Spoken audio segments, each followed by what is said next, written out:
Hello everyone, how are you all. So this is Vivek Singh और आज हम लोग बात करने वाले हैं अबाउट द टॉपिक दैट हमें बैकअप प्लान ऑर्गेनाइज करके रखना चाहिए। It's very good thing and this video is for those जो देखो सिर्फ एएफओ का प्रिपरेशन कर रहे हैं। ठीक है, बहुत लोग हैं, बहुत स्टूडेंट्स हैं, आई नो डैट, कि जो 3 साल से, हाँ, 2 साल से, इवन 4 और 5 years they are preparing for an AFO, only AFO. ठीक है, if you are preparing side by side with other government examination, it's good.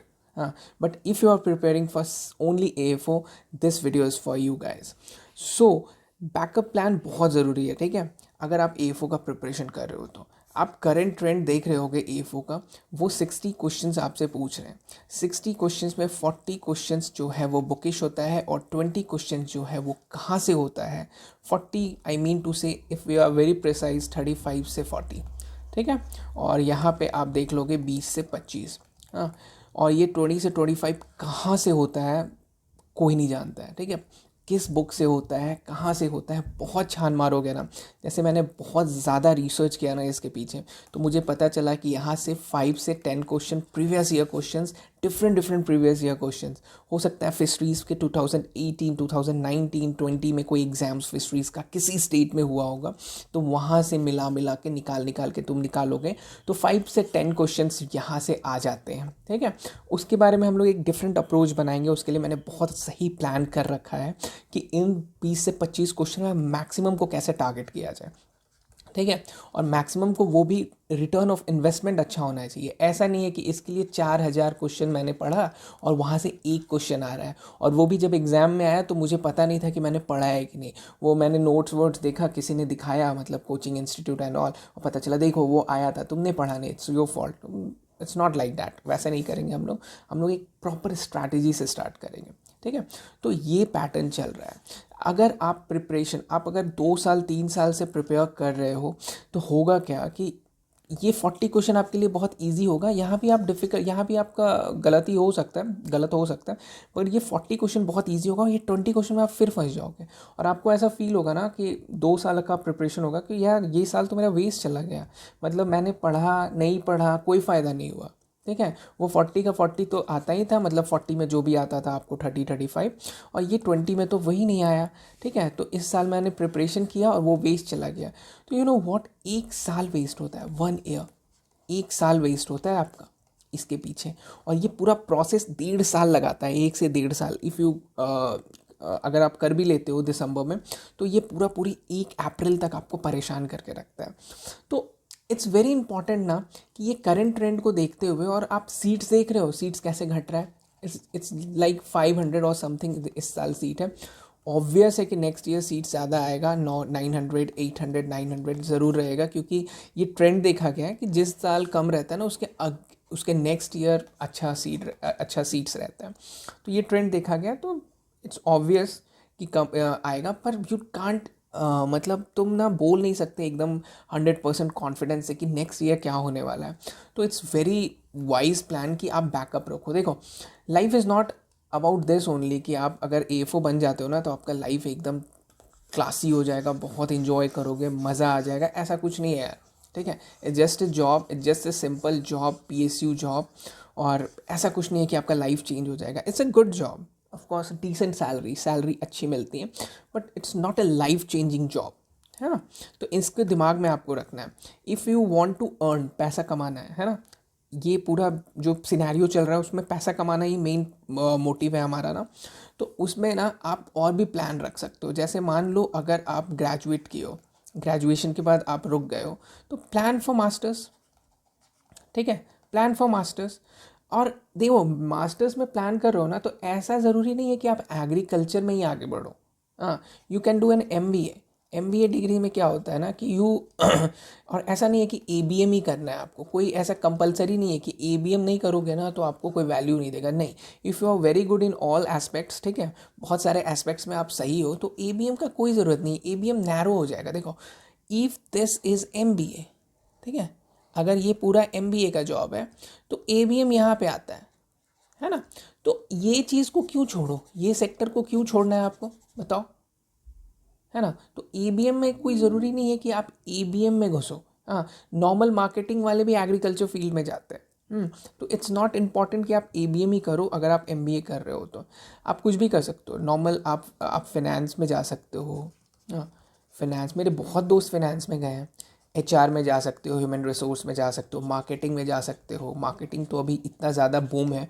Marketing, you know what, marketing में आप जितना ज़्यादा काम करोगे और जितना ज़्यादा आपके पास माइंड रहेगा ना, उतना ज़्यादा आप अर्न करोगे। मतलब मैंने लोगों को देखा है कि 40,000 से स्टार्ट किए हैं और उनका 3 साल बाद, 2 साल बाद 1 लाख, 1.5 लाख, ऐसे ऐसे सैलरीज मैंने देखा है। ठीक है, तो ये स्कोप्स होता है मार्केटिंग एंड ऑल का, if you are doing masters, if you are doing an MBA। दूसरा एस्पेक्ट क्या आता है कि no no, I can't do MBA, मुझे MBA करने का कोई शौक नहीं है, कुछ और बताओ।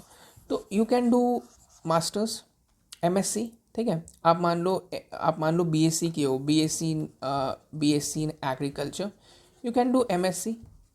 हाँ, ईजी। क्या होगा, एस्पेक्ट्स बढ़ जाएगा। BSc में आपके पास इतना जॉब था, है ना, MSc में आपके पास इतनी जॉब हो जाएंगे। ठीक है, इतना जॉब हो जाएगा।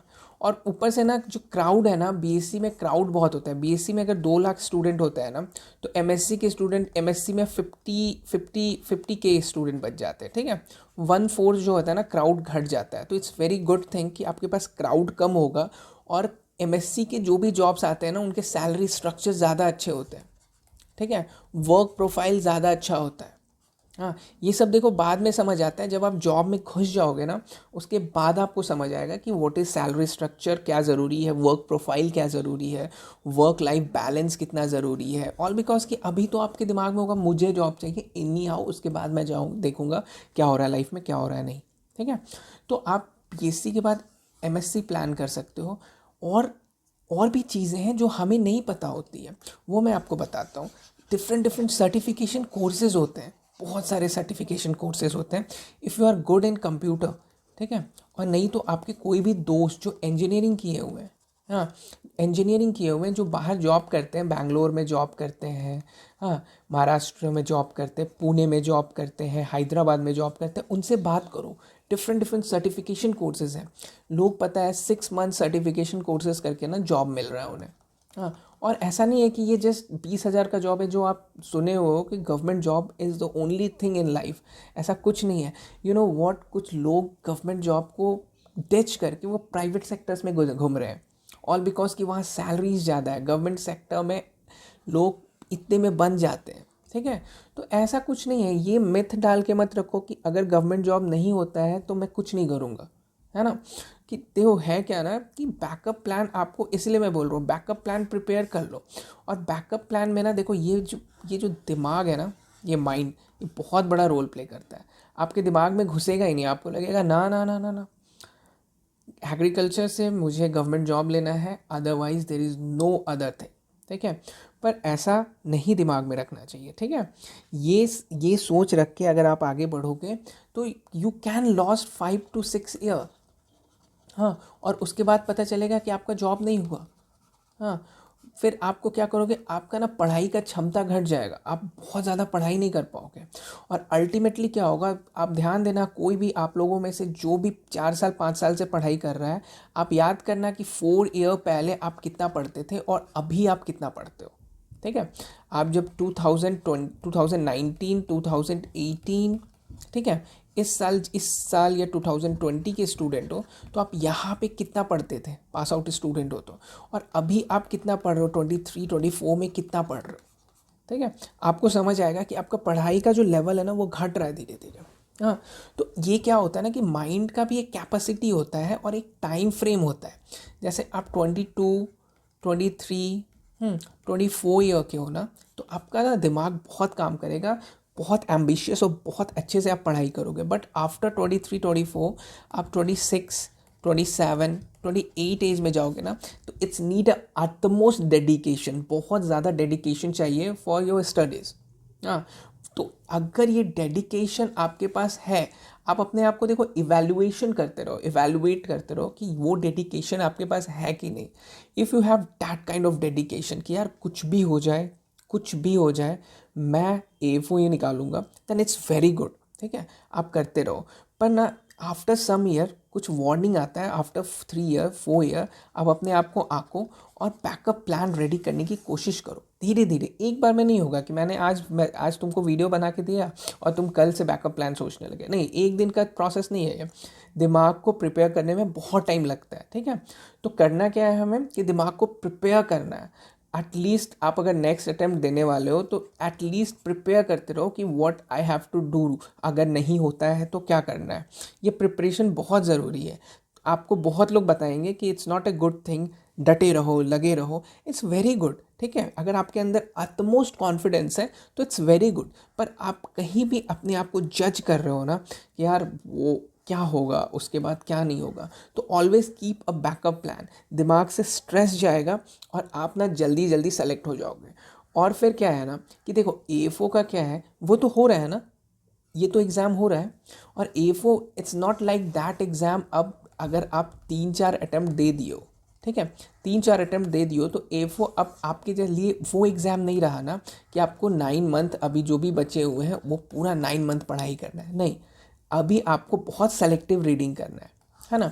तो आपके पास यू हैव एम्पल टाइम। अगर आप 2 घंटे रोज़ देते हो, 2 घंटे रोज़ भी देते हो तो यू कैन डू इट, ठीक है। You have ample time for that. हाँ, तो प्लीज़ थिंक ऑफ इट, इसके बारे में बताओ, थिंक करो और कमेंट सेक्शन में मुझसे बताओ कि what you think about all this things, ठीक है। चलो, thank you so much, bye bye.